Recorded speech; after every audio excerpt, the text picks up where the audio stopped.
Hi guys, and welcome back to part 2 of Nkatha's story. We are learning more about alcoholism, demystifying what is that. So stay tuned as you listen to the rest of her story and learn more about her turnaround. Sobriety is a constant reality. You take an hour at a time, a day at a time, and you celebrate the moments that you're sober, because it's not easy. It's not easy. It's not easy. Yeah. It's not easy. And remember, we are saying there must be some underlying issues. So I concluded that for me, it was the disappointment of not pursuing the career I desired, feeling neglected. At times you can then blame someone and you're in denial of that situation. So just carrying the disappointments of not pursuing a career, thinking that my parents didn't do their part, as a child, as an 18-year-old, perceiving that way, and feeling like a failure. And as you continue drinking and just doing crazy things, then also regret. You've broken so many bridges, relationships unresolved because you have a drink and maybe say some things that you probably shouldn't have said. So I've lost friendships because of that. Or you just feel embarrassed. Guilt, Shame. And shame. So that keeps you drinking. The responsibility as a parent, because I did become a parent, and in as much as I did take care of my son, there are many times I was not there. I would take him, perhaps, at times I'd take him to my parents in the guise that I'm away for a business trip over the weekend. Check her too. Should see how serious those conversations are. Yeah. I'll be out of town from Friday to that time your child is suffering, because a child needs their parents. They need that stability. And it's something, after recovery, that and now my son is a teenager, we've had to have those conversations. Did he express feeling like you were not there? Does he remember those times the way you remember? In the conversations we have, he just remembers being at grandma's. Oh, okay. On those weekends that he wished I was around. Okay. So probably I was somewhere having a good time. And that's how this substance or habit can really detach. It's selfish. Yeah. So it becomes a priority and everything else takes another position in your life. So that was one of those relationships that really suffered, and it's work in progress. I have a supportive family that were concerned all through, and they spoke to me over the years. The times they saw you, they mentioned it. Yes, they never hid. Yeah. They'll be like, what is going on? What is your plan for your future? Because yes, you could have a business and yes, you're making money, but if your money is going to drinking and then your time obviously is spent on nursing hangovers, does that really make sense? Those are conversations many people are not willing to have. And when they do have, they are met with resentments, and some people block you completely. Yes. I've heard of even family situations, maybe a husband is drinking too much or a wife, and they don't want to talk about it, and causes a rift in the family. The children, if they have any, also suffer because they can see there's something amiss with mom and dad, or the relationship, and family activities reduce because one or both are deep into alcohol. That addiction. Yeah. When I hear you, I'm reminded of a podcast I was listening to, Legally Clueless. Yes. There was a guest, I think his name was Daniel. I don't know. I can't remember the full names. But in the episode of him sharing about his struggle with alcohol, he is very intentional about encouraging parents to nurture that which their children are really good at and gifted in, rather than what society expects. Yes. For example, he fell deep because they didn't see rugby as something he would pursue, and so he went to university to study something that his accounts or economics, and he hated it, and that's when the depression actually started. And I can hear the same in your conversation, where you changed from something that was giving you a lot of purpose to just something else, and it made you very depressed. So I've just remembered in that podcast, he was actually saying, when you see your kids are good in this, it could be their purpose. And when you're living a purposeless life, it's so easy to fall into other things just to fill the gap of depression that you're feeling in that moment. I agree. And and when you get, and if it's in a situation where it is beyond your control, that indeed you don't have the financial capability, it would be important to have a conversation. Not just sweep it under just the rag. sweep it. And I think most African homes, that's the norm. Many parents will be like, and why am I explaining it to you? But then, see, I'm still paying for this, or and something this. like that. But attitudes, I believe, are changing with time. Whereby you can sit down with your child, and not only because of that one situation, but then over this relationship that you have with this child from childhood into adolescent and adulthood, that you can have meaningful conversations, that the reason we're moving from this neighborhood to this neighborhood is this and this, and you will notice this and this. They prepare you as a conversation, mentally, because as a young mind, if a grown-up has struggles, imagine a child being exposed to such kind of things. They may not be able to cope, they may not have the resilience. They may not have the resilience as compared to somebody who's an adult per se, or who has been through experiences very differently. True. And I also have noticed that there's still those people who are able to overcome. I've heard of quite a number of inspiring stories where someone was faced with what I was faced with, and so they pushed themselves to pursue it, what come may. It was opposite for me. For me, I chose the substance. There's some who will fight for that. I remember trying to knock doors for about maybe 6 months, then I gave up. But there are those people who don't give up, even if a door has closed. So we cope differently. We make different decisions based on environment, based on mindset, based on so many factors. I want to bring you back to 2016 when you were telling me finally this was the awakening. It's not the 6 months. It's just when the journey to recovering started. What led to that? I remember in January of 2016, something happened. I probably wouldn't share it here, but then it shook me. And I remember now just admitting, number one, I don't have a control over my drink. Number two, and because of that, it has led to so many things being dysfunctional. Exactly. And then number three, just praying to God and telling him, hey, I need a way out. Oh, now you turn to God. For the first time. Because the other times, I don't think I really sought God. But 2016, I just told God, you need to help me out of this situation. I'm losing my mind. I'm losing my family. What is this life I'm living? And I remember in June, coming across a prayer academy online. And I joined. And to study the Bible.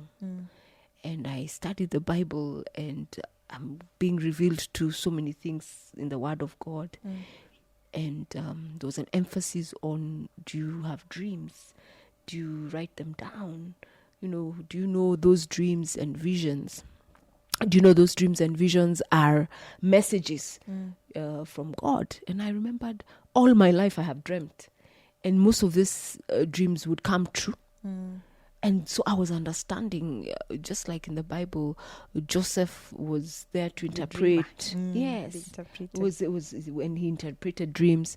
There was quite a number of dreams, Joseph and Mary, and I started understanding.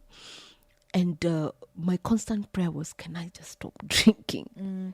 Oh, so January, now this is June. You've already stopped? No, I'm still drinking. Oh, in fact, in before I bumped into the prayer academy, I had a near-death accident in March or April.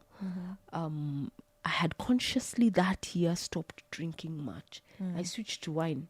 So, when I was drinking in bottles, but so I switched to wine. And if I went out, it would be one glass, and I would really. You would really actually try. Stick to one. It would be more, but I was conscious. No whiskey, no things like those. But then one time I went out, and the next thing I'm seeing a story. Something happened along Riara Road. My car stalled. I had blacked out. There was a car behind me that had been trailing me. Had it not been a young man who was walking up that street, it sounds like a movie. He noticed outside their apartments, there's this car. Their car's overtaking it, but there's a vehicle behind that car, and they're not helping her. I'm so scared, listener. I'm already scared. Yeah, so he says he got to his gate. The car was opposite. Your car? Yes. Now? Okay. And the car behind me. And it's so just stalling. Mine had stalled. I had blacked out. No, the car behind you. Had 3 men. Yeah. Did I call them goons? No, it had 3 men. So this guy gets to his gate and he's asking his watchman, can't you see? Me, have been walking up and I've been noticing cars are overtaking. That car, there's someone in it. Mbona mjamenda kumsaidia? Then the watches say, have you seen the car behind it? There are people in it. Maybe they are together. Oh, they are. And he says they can't be. Yeah. The girl is stranded. It's been minutes for me to climb up. So he says it was just God who pushed him to go check out. He comes to my window. It's open. I've slumped on the steering wheel. As he was crossing, I had blacked out. I'm so scared. So when he was crossing, Riara Road is very slender. Yeah, I know, yeah. When he was crossing, the people in the car behind are already making faces at him like, can you mind your business? No. What are you doing? And him in his mind, he's thinking, if I don't help this girl, it's those stories of body found, what. So he got to my car, he found slumped. It was still on. He puts off, and then my window was down. Nkatha, God loves you. I believe, yeah. So he opens the door, and he's able to move me. Like I said, I never used to eat, so I was a size 7 or size, whatever size. He moves me to the passenger side. He starts the vehicle. You are not startled? This is a stranger? I can't remember. You don't remember? He's telling me, and he's showing me video. He's showing me videos of the car park, where now he took the car, parked. I only came to, and I remember drinking water. And the first thing I asked him is, where am I? Who are you? Where is my son? The morning or still at night? It's the time when it was nighttime. So I remember drinking water and just being very uncomfortable and leaving the place. In the morning when I woke up, I didn't remember anything of that. Did you drive out of that place? I drove. Ooh. And I was okay because I was okay to drive. So when I woke up, I found a message, a number I didn't know. And the guy was telling me, oh, we met yesterday on Riara Road. I'm the one who helped you, etc., etc. Did you get home well? And I'm wondering, who are you? Okay, I remember drinking water, but what was going on? Yeah. So those are the kind of incidences. Yeah. That one really was a scare. And because he gave me information and I was keen to know more. And he says he took videos. So I remember meeting him over the weekend. And he shared and he showed me photos. We met at a mall somewhere. And I was just thinking, God. And he kept saying, you looked like you had been drugged. Because that was not alcohol. Yeah. And he said he had been researching on mchele, which is psychotic drugs. And the way I behaved throughout was not of an intoxication from alcohol. Well, I wouldn't know, but I remember where I came from. I don't remember driving out from that establishment, but I had met someone I know very close, and his friend joined him, and I left the place in a half. Only now for this man to tell me all these stories. So those are near death, if you ask me. Yeah. So when I joined the prayer academy, it was an academy I had seen over the years, but there was a push, just learn. Just you want God, draw close to him like this. I relearned how to pray. I started focusing on prayer. I was still drinking, but not as much. I remember on 23rd of December, I went out, had drinks, came in on 24th, wee hours.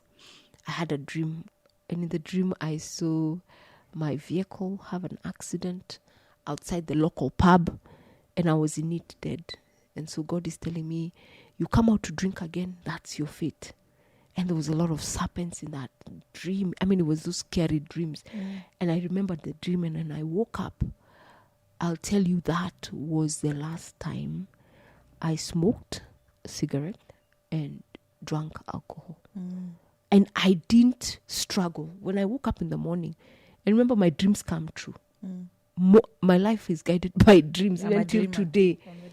And they do come true. So I now that I had that revelation, I remember the dream, and I said, where this alcohol, I'm not drinking again. And I believe that was the hand of God, because the usual friends did call for us to have a drink in the afternoon, to our lock. I didn't pick those calls. Didn't pick for a week, for a month. They still call me till today, but I have no business. They called for about 3 years. They gave up. Yeah. So that was the turnaround. I didn't go to rehab. It was an encounter. That is an encounter. It's an encounter. And even in stopping this time, did you struggle with withdrawal the way you were struggling? Nothing. My life just continued. Turnaround. Until last year, when I was reminded. And I think God just set me up, because the year before, in August, I used to go to a church, and they had a TV station. And I remember the pastor would keep telling us from January, if you want to have a show, just send your application to the producers. They're so and so. It was in August that I had a conviction to just apply, and applied for a show. It was called Divine Health.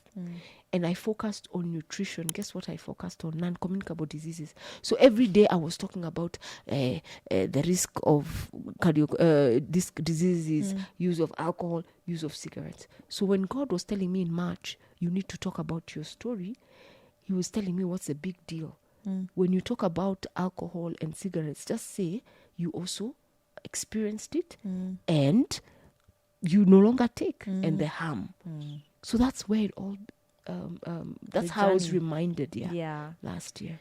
And what I did after that revelation last year is now to research on alcohol. Your content is very informative. Someone will learn about alcoholism, the addiction part, the stigma. Your content is actually very informative. And that was the key purpose, so that with this information, that normalization of booze taking, which has been there for centuries, in the BCs and even during before Christ, people are drinking alcohol. So normalizing something that is causing harm is what we stand to denormalize by having these conversations. Because most homes, there's no home.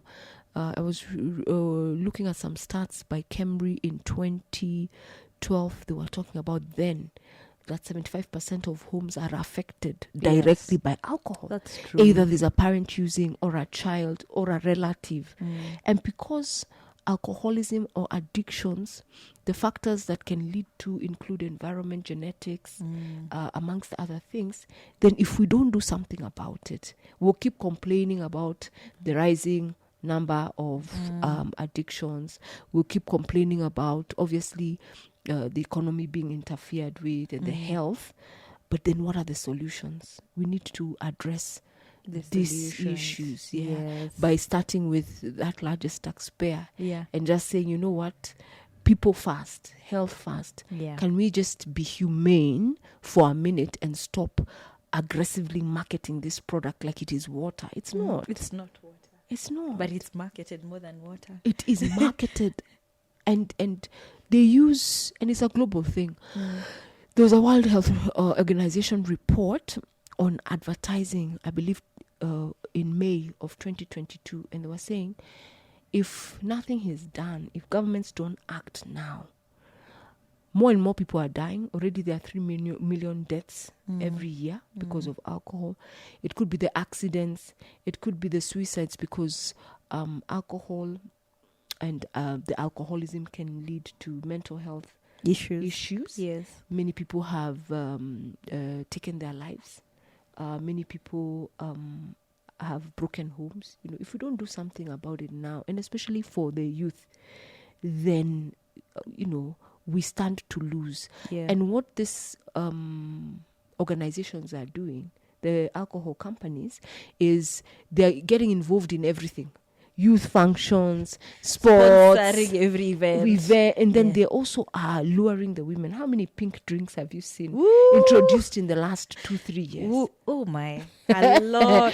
I keep saying, I thank God 2016 is when I stopped drinking, because with all the booze right now, oh my goodness. You make me actually notice the way now it's also targeted to women. Yeah, you've just made me. I'd never ever thought about it so deep. Sometimes the billboards, you're thinking that's a softener, a cloth softener, but it's a drink. Yeah, it's a pink, whatever it is. And it is deliberate. In Africa, more than Europe or the other continents, Africans have been known to even use models to push their products in bars. Yes. They're called, what are they called? When you see all this Johnny Walker, all these girls, these beautiful girls, mostly scantily dressed. Yes. And they will come into a place, and it shows that more alcohol is drunk because of using this beautiful men, handsome men or beautiful women. So those are crude methods. And we're just saying, can you just tone it down? Yeah. Because we need a sober nation. It's affecting people in the slums, and it's affecting people in palaces. It has not. Alcoholism is those things that is not a respecter of status. Yes. And I joke with when we have these conversations, we're joking and saying the fall you will have, or stagger, someone in the slum and someone in State House. It's the same. It's a brain disease. Yeah. It affects the brain. I can see. It affects decision making. So functionalism. You'll find everything is similar. It's just that we're from different backgrounds. Yeah. But these alcohol stories are similar world over. True. Yeah. And I love that you're here now. Yes. How has your recovery journey been with your family? Now you're working sober living with your son. How has that journey transformed, and what has your recovery taught them through this experience? Do you guys now have that conversation of what was, at least even with your mom or your parents, the way you were saying they would talk to you? Before I ventured into advocacy, they're the first people I reached out to, and I remember my mom saying, you go ahead and do what God has asked you to do. For us, we love you the way you are. Oh, we are happy that that is the past. Yeah. And we are happy at what is coming out of this advocacy. You've set up a CBU, you're reaching out, you're working with the youth, you're working with different organizations in the with the same cause. So keep doing it. And I look at the whole situation or the life, and I feel, having survived many incidences, many don't. Like we're saying, 3 million die, and that is statistics for 2020 or before COVID, every year by World Health Organization. And COVID, hey, we are not even. Yes. COVID. So when you are alive, the name of the organization was just a testimony saying, by the grace of God, I made it, and I'm able to speak about recovery. That's why all these organizations are called Graceful Youth. Grace. The grace and of I just God. remember the name just popping up, and it's supposed of grace of God, because I would have gone a long time. Yes. Many people don't make it. And many people say, today is my last time. And they end up either overdosing or they end up getting into an accident, and there's no opportunity to no stop. Second chance. No second chance or to stop. So a lot has happened. With my son is to encourage him, educate, and and also encouraging him to be open, because remember, the issue is some underlying problem, either trauma or depression. It is an underlying issue. It's an underlying issue. I was reading somewhere, someone was saying, someone living with an addiction was admitted in hospital, and he was being asked, "What brought you here?" This guy was saying, "I'm here because I had a heart attack," and this other guy is asking, and the guy is asking him, "Why are you in the hospital?" Then he's saying, "Oh, because I'm addicted." And he says, "No, that is what is the real problem, because an addiction is just a cover-up of deep hurts or things that you have not addressed." So I always encourage those people who are unable to stop drinking to just ask themselves some key questions. What do you get from that drink? Why is it that the thought of stopping use of that substance scares you? It scares people. It's become someone's identity. I cannot function without this drink. How it makes you feel. But then it gets to a point that the euphoria it used to give you is no longer there. Now you're just drinking just to numb yourself from the real issues. And there's help. You need to seek out help. There's professionals in the field of addiction. There are rehabilitation centers. There's counselors. There's psychiatrists, psychologists. Just reach out for the help. You need to reach out. And there are people who live with someone who's struggling. And they're wondering, how can I get them to see? Because you see, acceptance is a stage on its own. How can I get them to see that they have a problem?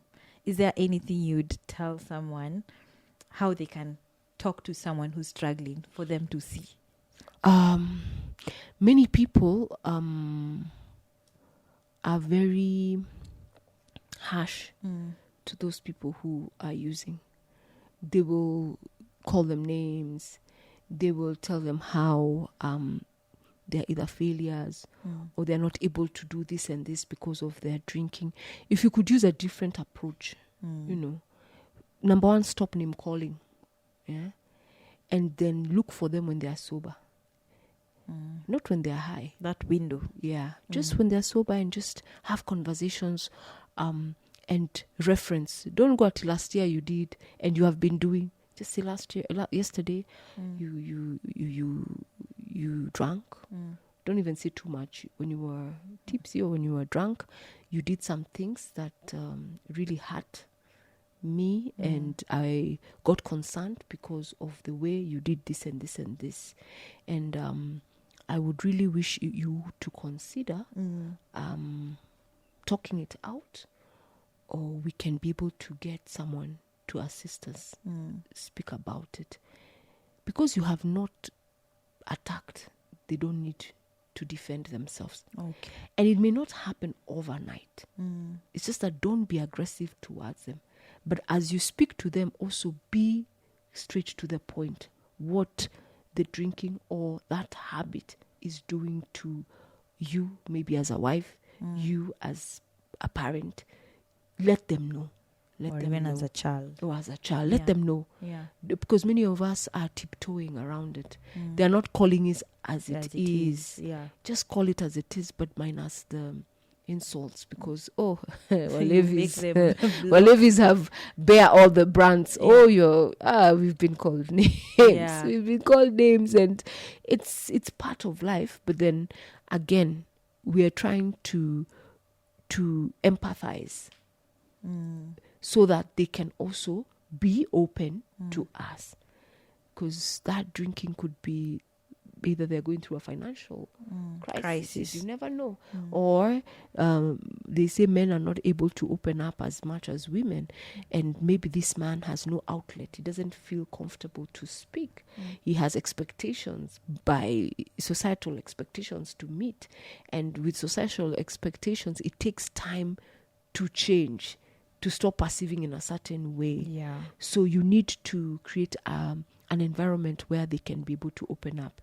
And in most treatment or therapies, you find psychosocial support is number one. And an expert or a psychologist will be able to guide you on how best to talk to this person so that they can be able to open up. Yeah. So if you can also research on that area, then you can be able to be equipped on how to handle. Can someone be forced to go to rehab? Or it By still has law, to be voluntary? It needs to be voluntary. But through the Mental Health Act, if the family feels like there's a threat, you can get a court order. Oh, yeah. I didn't know that. Yeah, you have to get the Mental Health Act is very clear. We have a Mental Health Act in Kenya? Yes. My God. You knew? Yeah. Now? I didn't know I about think that. the recent one is 2021, Wow. I believe. Yeah. We've made progress. Yes. Yeah. So it's, but obviously there are many who are tricked into rehab and they are upset. But you need consent. Yes. You need consent. Many find themselves there. There are those ones who, I've met people who are so happy they were forced into rehab. Oh, yeah. They So were the result is arrested. good. Yeah, some people. Yeah. But by law, it's a violation if you force them in. But if Consent is key. Yeah, consent is key. Okay. Yeah. And also, it makes sense that if I consent to a treatment plan, I'll be committed. If I'm forced into it, there are many people who are in rehabs or in treatment by force, and they're like, okay, here goes another one. And immediately they leave. They're back to the bottle. Okay. So it's important to get consent and also just learn more about mental health so that you know how to deal with. Okay. On the last question I had, so there's this aspect of there's what we've learned. There's the person and then there's the alcoholism, which is it's a disease. Yeah. Then this alcoholism can affect the people around you. They want to be there for you because when you love someone, you love someone. If it's your child, it's not natural to give up on them. Yeah. But in the same reality, you need to protect your mental health so that you're not drowning with them. Is there a way you tell caregivers or support family to support this alcoholic person while taking care of their own health? Being alert to that. Yeah. Number one, is first to really emphasize on the need to seek treatment. Is to seek treatment. Then number two, there's something called codependency. You'll find most caregivers, could be the husband or wife or a relative, he has been the enabler. So you need to break that codependency. And that's why we are saying highlight the issue. If you notice that all the money is being used for alcohol, then even if you have a joint account, you can be able to restrict access. Yes, because if all that money is going to buy alcohol or the substance, so it's very important to be empathetic and not sympathetic, because as you ignore the behaviors that are coming about because of the disease, then it interferes with the family dynamics and it will only get worse. So we really, really encourage that you get intervention early, even if you were to get a counselor or a friend, someone who this person trusts, so that they can have that conversation and work on a treatment plan. I'm hearing you saying enabler. What is an enabler? What does enabling look like? Enabling is I'll give an example with can we use a child and a parent? Yeah, that's okay. For example. Yeah. So you have a parent who has a child who is using different drugs, and they will keep getting accidents, and the parent will fix the car and will allow the child to still use their vehicle, or will just keep everything okay like nothing happened. That's enabling. Okay. That's enabling. When the constant call with addiction, you will know the signs are all focus is on the substance. So most of the time their health will have deteriorated, even their physical look. All money goes to the substance, so they probably have not paid their rent. Now this is in general. They haven't paid their rent, they have food they need to buy, they don't focus on buying food. So they'll keep calling you and saying, hey, just send me money, I need to buy food. That constant, you're enabling the habit, because you know this person has a disease, and that money automatically will go to buying a substance. So you just say no. Today you say, I don't have money. And you see what they will do. They will do anything to get it. So when you find those who are close to the person saying no to him, he probably will get so desperate and maybe not be able to access the substance, or it will be a point where they reconsider and say, this thing has really had me in a very bad place because no one is even supporting me, and they may seek help. So enabling is that environment of support, and especially the habit that you don't mind them going where they've been going, giving them the money, and then being quiet about it. I hear you. I hear you. Yeah. And there's also functional alcoholism. The bill is paid, everything is on time, but they're still struggling. Yes. So that's a different. I feel like in society it's even more common with function.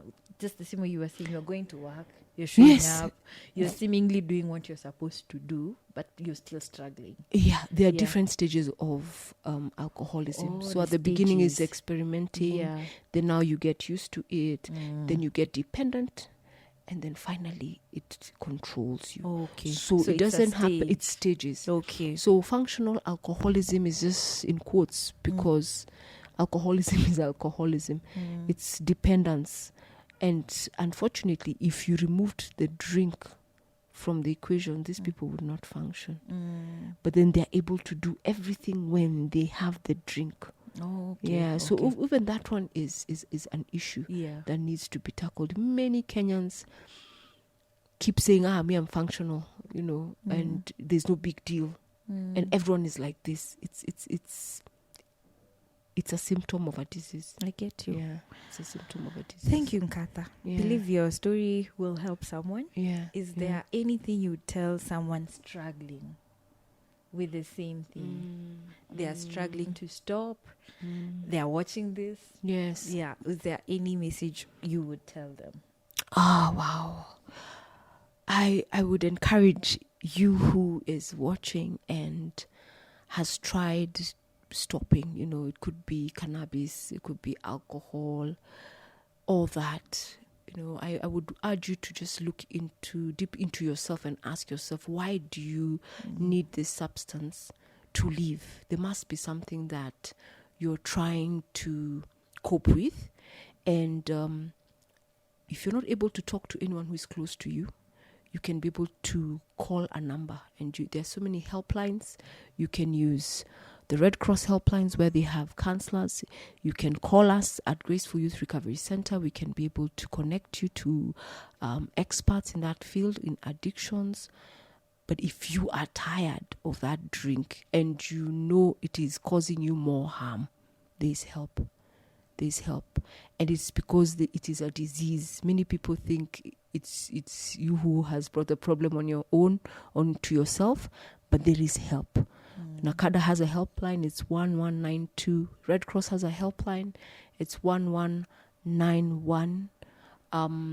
For us, you can get us on 0722-934273, and we can start this conversation and a recovery journey.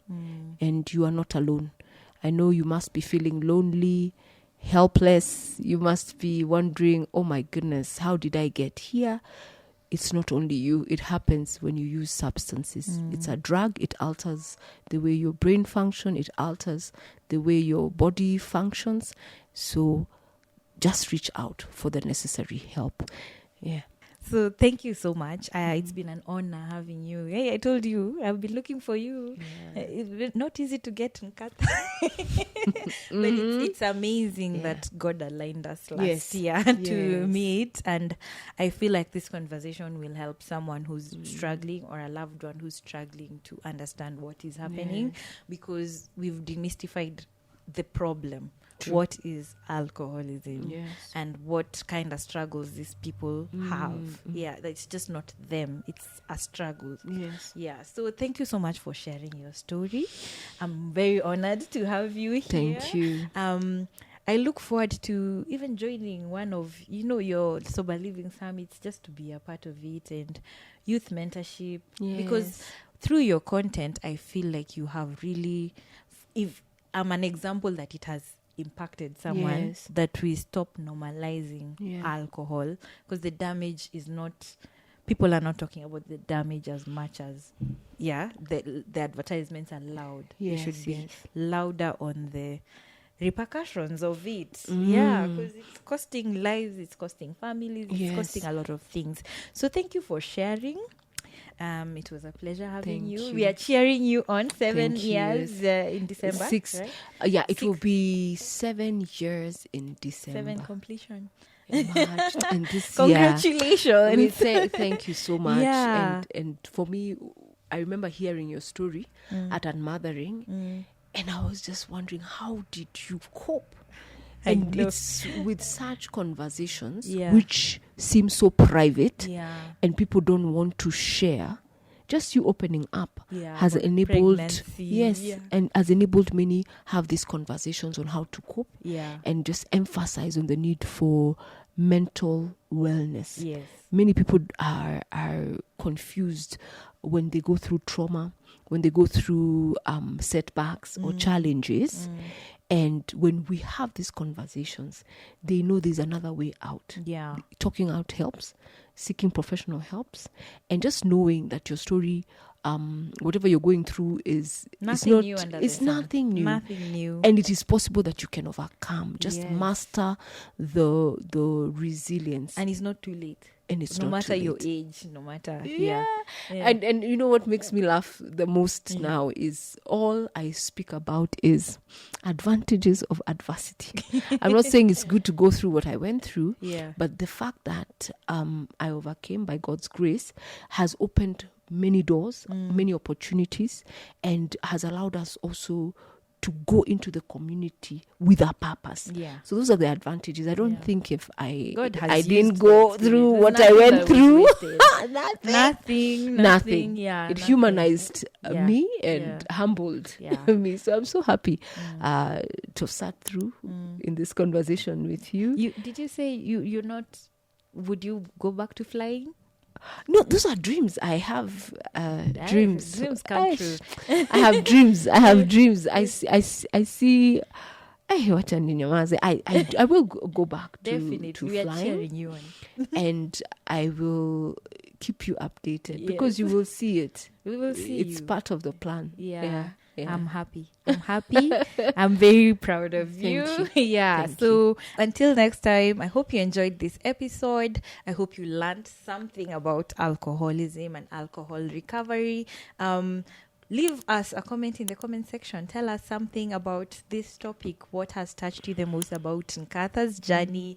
What do you think you've taken away from this episode? Until next time, Bye-bye. Bye. Bye.